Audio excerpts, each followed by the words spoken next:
Right now, thousands of CS2 players are watching their inventories turn red, and a lot of them are making the situation even worse. Not because CS2 investing is dead, not because every skin is suddenly a bad investment, but because they are reacting to this market completely wrong. A skin drops 20 or 30% and most players immediately do one of two things: they panic and sell, or they see the cheaper price and instantly buy the dip. But if a red graph is your only reason to buy or sell a skin, you are not really analyzing anything, you are just reacting to the price. Because 3 skins can all be dropping at the exact same time, while the reason behind each drop is completely different. One skin can be dropping because new supply is still coming into the game every single day. Another can keep falling even after Valve removes its collection. And another can barely move at all while a huge part of the market is still getting destroyed. And that's why just looking at a graph isn't enough anymore. You need to understand what's actually happening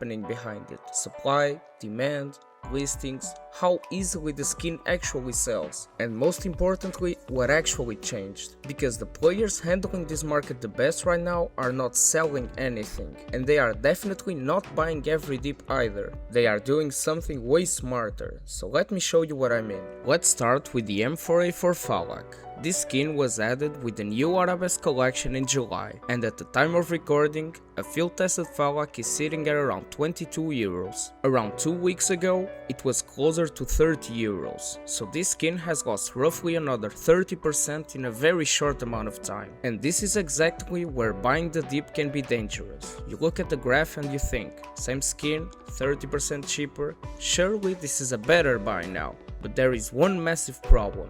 The Arabesque collection is still in the armory. Players can spend stars, more skins can still be pulled, and more Falaks can keep entering the market. So every new Falak being created needs another player on the other side willing to buy it. And if supply keeps growing faster than demand, the price can keep falling, even after a 30% dip and even after another big drop. And that's the part people forget. A skin being cheaper than it was 2 weeks ago doesn't automatically make it undervalued. Sometimes it is cheaper because the supply is still winning, but this is where things get even more interesting, because active supply, it's not the only reason a skin can keep falling. What happens when Valve actually removes the collection? No more direct armory supply. That should fix the problem, right? Well, the M4A1S fade shows exactly why this is not always true, but before we get into the fade, here's a quick word from today's sponsor. This video is brought to you by SkinLand. If you're tired of overpaying on the Steam community market, you need to check them out. SkinLand offers the best market prices for CS2 skins, with absolutely no hidden commissions. It's 24/7 service, 100% safe, and they have the largest selection available.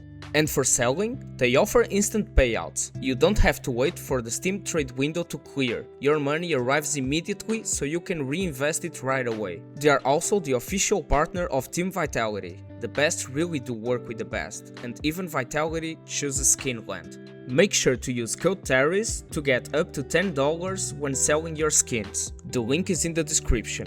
And a big thanks to SkinLand for sponsoring this video.